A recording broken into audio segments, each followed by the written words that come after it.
పేదలపై హైడ్రా అరాచకం ఆగడం లేదు. హైకోర్టు మొట్టికాయలు వేసి ఆదేశాలు ఇచ్చినా పట్టించుకోవడం లేదు. కోర్టుల్లో కేసులున్నా అవేవి పాటించకుండా కూల్చివేతలకు పాల్పడుతున్నాయి రేవంత్ బుల్డోజర్లు. నాదర్గోల్ భూముల విషయాన్ని పట్టించుకొని హైడ్రా మిగతా ప్రాంతాల్లో మాత్రం దూకుడుగా ముందుకు వెళ్తోంది. నాదర్గోల్ భూముల గురించి బీఆర్ఎస్ సాక్ష్యాధారాలతో సహా బయటపెట్టింది. కానీ అవేవి హైడ్రాకు కనిపించడం లేదు. కోకాపేటలో ప్రభుత్వ భూమిలో మంత్రి పొంగులేటి అక్రమ మైనింగ్కు పాల్పడుతున్నా పట్టించుకోదు హైడ్రా. దుర్గం చెరువు FTLలో ఇల్లు కట్టుకున్న రేవంత్ రెడ్డి అన్న తిరుపతి రెడ్డికి నోటీసులు ఇచ్చిన తర్వాత మాత్రం అటువైపు కనీసం కన్నెత్తి కూడా చూడదు హైడ్రా.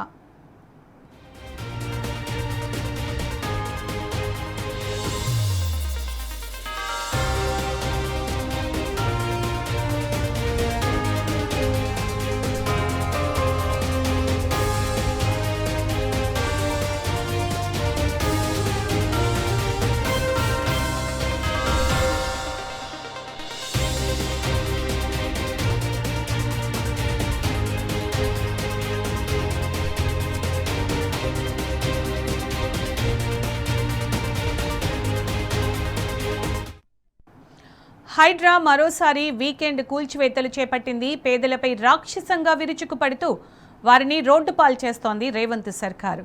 భారీ పోలీస్ బందోబస్తు మధ్య సంగారెడ్డి జిల్లా అమీన్పూర్లో పేదల ఇండ్లపైకి జేసీబీలు దూసుకెళ్లాయి. బాధితులు కాళ్లవేళ్ల పడ్డా కనికరించకుండా కూల్చివేతలు చేపట్టాయి.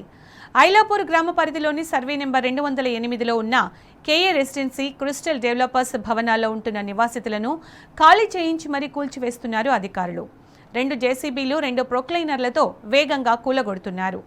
45 ఫ్లాట్లలో రెంటుకు ఉన్న కుటుంబాలను దౌర్జన్యంగా ఖాళీ చేయించారు అధికారులు. ఉన్న పలంగా వచ్చి ఖాళీ చేయమంటే ఎక్కడికి వెళ్లాలని ప్రశ్నిస్తున్నారు బాధితులు. రేవంత్ కుటుంబానికి ఒక న్యాయం, పేదోడికి మరో న్యాయమా అని నిలదీస్తున్నారు.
ఇదే అంశానికి సంబంధించి మరింత సమాచారం మా ప్రతినిధి రంజిత్ నడి తెలుసుకుందాం. రంజిత్, భారీ పోలీస్ బందోబస్తు మధ్య సంగారెడ్డి జిల్లా అమీన్పూర్లో పేదల ఇండ్లపైకి మరోసారి బుల్డోజర్లు దూసుకెళ్తున్నాయి కదా.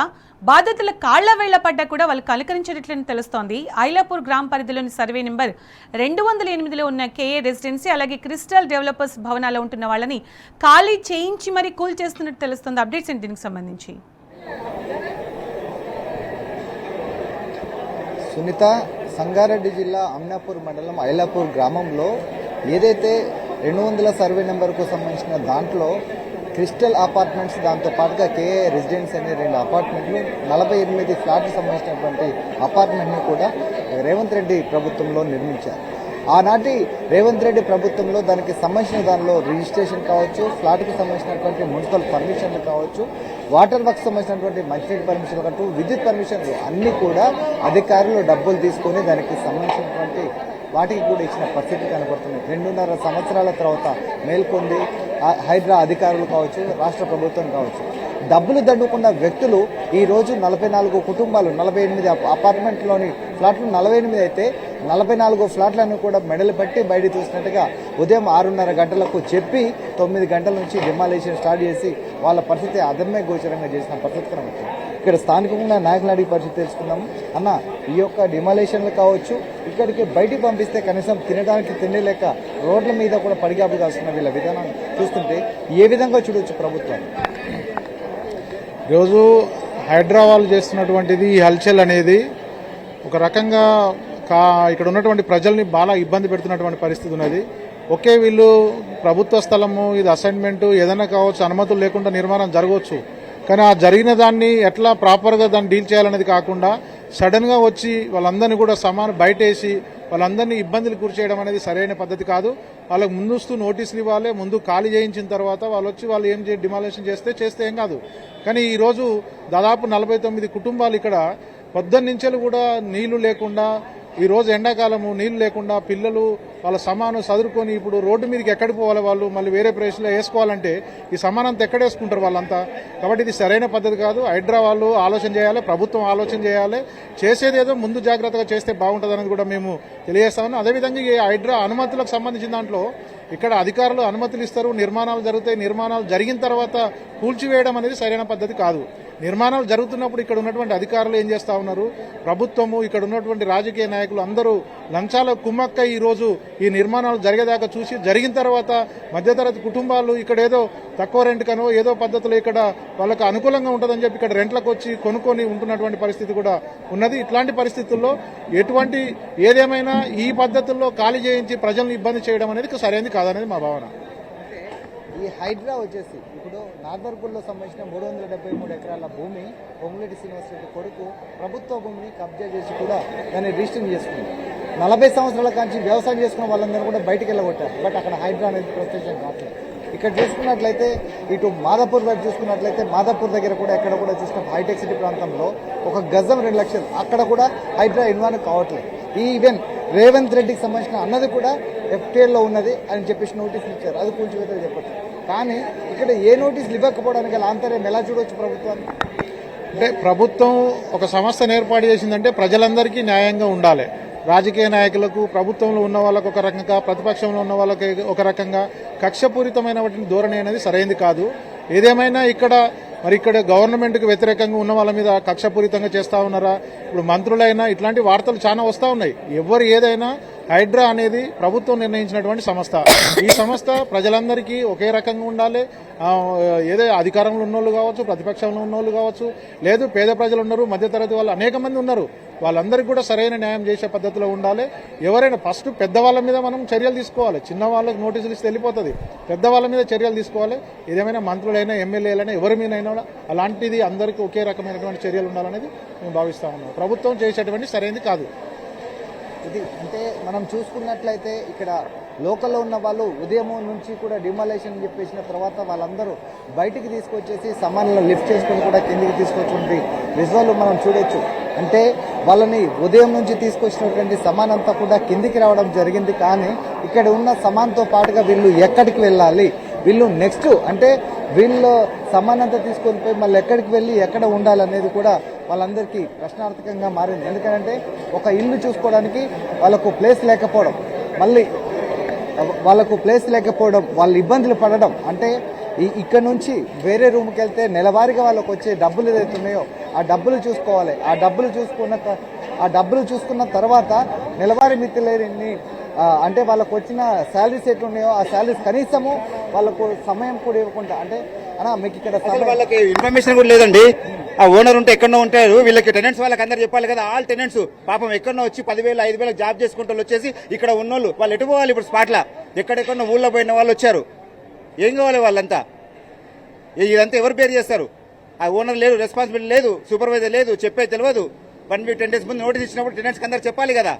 చెప్తే వాళ్ళ ప్రికాషన్లో వాళ్ళందరూ ఉంటారు కదా. అంటే కనీసం ఎలాంటి ఇన్ఫర్మేషన్ ఇవ్వకుండా, అంటే ఇక్కడ ఉన్న వాళ్ళు ఏదైతే టెనెంట్స్ ఉన్నారో వాళ్ళకి ఎలాంటి ఇన్ఫర్మేషన్ ఇవ్వకుండా కూడా కూల్చివేతలు చేపడుతున్నారు. వాళ్ళకి ఏదైతే సామాన్ ఉందో ఈ సామాగ్రి అంతా పైనుంచి మనం విజువల్లో చూసినట్లయితే పైనుంచి సామాగ్రిని అంతా కూడా వాళ్ళు అంటే లిఫ్ట్ పనిచేయకపోవడము, దాదాపు ఈ 44 మంది లివింగ్ ఉండేటువంటి ఏరియాలో ఈ సామాగ్రిని పైనుంచి కిందికి తీసుకెళ్ళి అంటే ఆ సామాన్ని బయటకు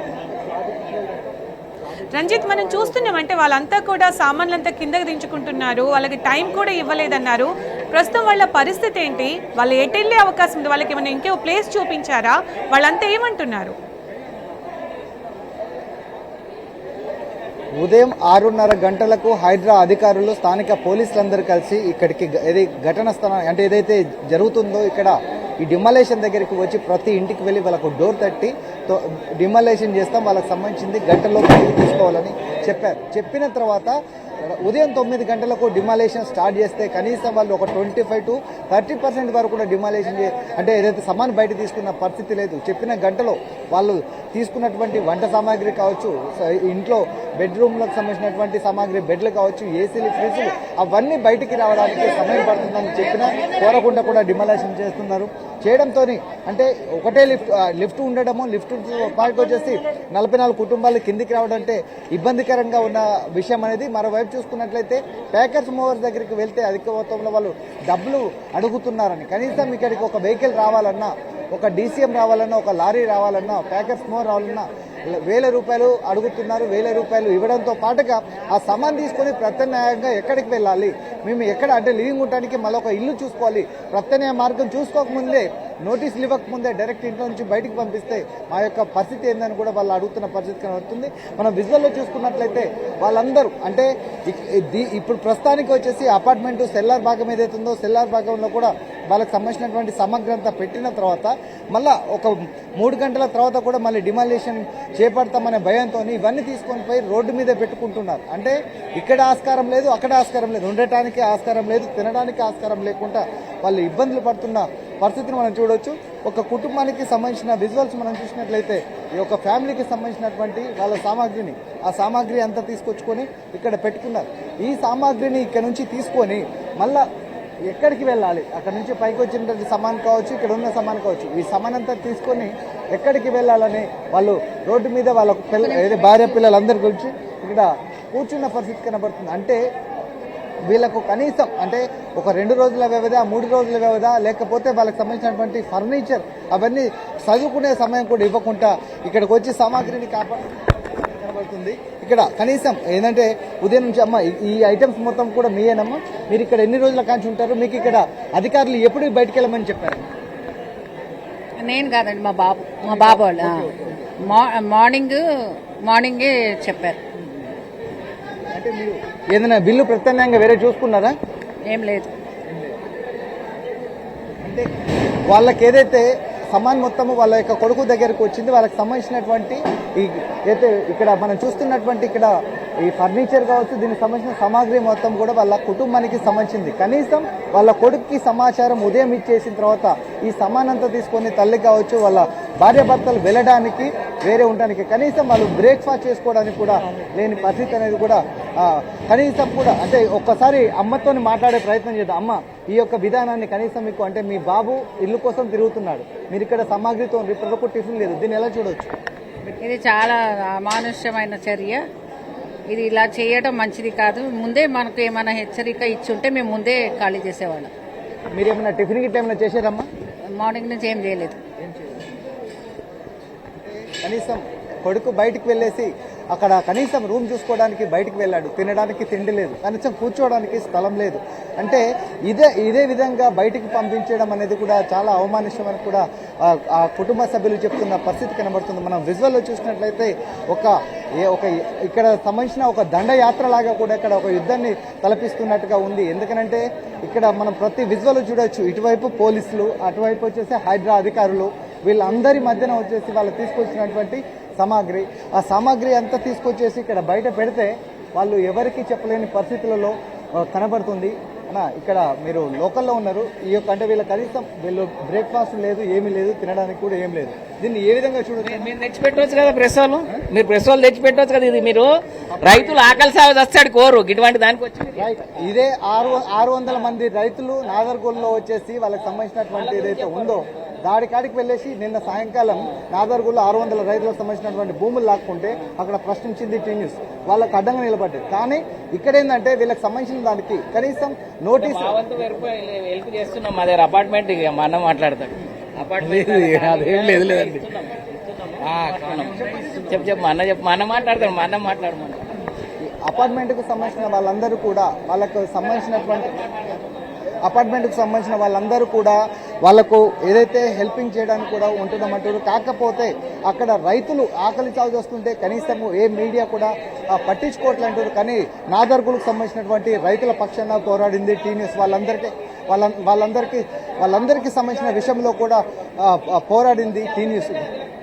దాంతోపాటు ముఖ్యంగా చూసుకున్నట్లయితే ఇక్కడికి వచ్చినటువంటి అపార్ట్మెంట్ వాసులు కావచ్చు, పక్క వాసులు వీళ్ళకు ఏదైనా సదుపాయాలు కావడానికైనా వాటన్నిటి కూడా సపోర్ట్గా నిలుస్తుందని కూడా వాళ్ళు చెప్పిన పరిస్థితులు అనేవి కనబడుతున్నాయి. ముఖ్యంగా చూసుకున్నట్లయితే ఏదైతే రేవంత్ రెడ్డి సర్కార్ వచ్చిన తర్వాత హైడ్రా బుల్డోజర్లు అనేది వాళ్ళకు ఆయుధంగా వాడుకుంటున్నారు తప్పితే ప్రజలకు ఉపయోగపడే విధంగా కూడా చేయడంలో శూన్యం. ప్రభుత్వానికి సంబంధించిన భూములు కాపాడడం అని అంటే నాదర్గుల్లో సంబంధించినటువంటి 373 ఎకరాల భూమిని కాపాడలేరా?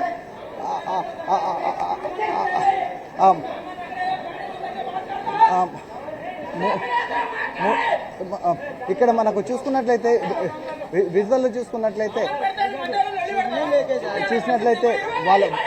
వాళ్ళు చూడండి, వాళ్ళు ప్రతి ఒక్కరు కూడా ఇబ్బందులు పడుతూ అంటే సామాగ్రిని పైనుంచి కిందికి తీసుకోవడానికి కూడా ఇబ్బంది పడ్డ పరిస్థితులు అనేవి కూడా మనం విజువల్లో చూసుకోవచ్చు. ముఖ్యంగా చూసుకున్నట్లయితే ఈ యొక్క అంటే దాదాపు మధ్యాహ్నం కావస్తుంది, కనీసం వాళ్ళు ఫేస్ వాష్ చేసుకోలేదు, కనీసం మొహం కడుక్కొని కూడా బ్రేక్ఫాస్ట్ చేయలేని పరిస్థితిలో ఉన్నారు. వాళ్లకు సామాన్లు బయట పెట్టలేని పరిస్థితిలో ఉన్నారు. కాబట్టి ఇప్పటికైనా హైడ్రా అధికారులు సమయం ఇవ్వాలని కూడా ఇక్కడ బాధిత కుటుంబాలు చెప్పే పరిస్థితి కనబడుతుంది. Sunitha. Right Ranjith, thank you.